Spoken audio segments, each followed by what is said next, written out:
Les États-Unis font face à l'un des procès les plus inédits de leur histoire démocratique du jamais vu. Un président américain qui passe devant le juge pour répondre de ses actes, voire des nombreux chefs d'inculpation qui pèsent sur lui.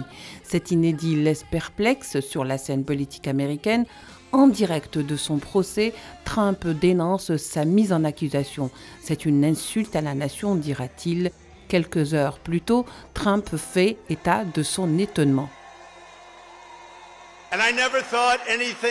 Je n'ai jamais pensé que quelque chose comme ça pourrait arriver en Amérique. Jamais pensé que cela pourrait arriver.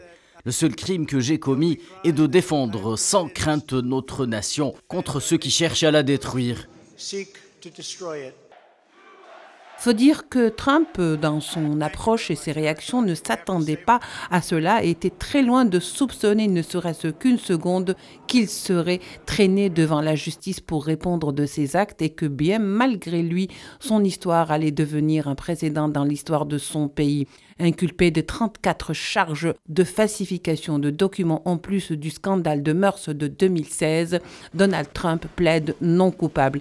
Et même si ses avocats estiment que le dossier de Trump est loin d'être blindé, il n'en demeure pas moins que Trump est rattrapé par son passé, lui qui se pensait inaccessible. Nous sommes une nation en déclin et maintenant ces fous de la gauche radicale veulent s'immiscer dans les élections en utilisant les forces de l'ordre. Nous ne pouvons pas laisser cela se produire. Ce procès s'offre comme une aubaine pour Biden et ses alliés, écartant ainsi un éventuel retour de Trump pour les prochaines élections, une première dans l'histoire des États-Unis et surtout un véritable coup de grâce pour Trump.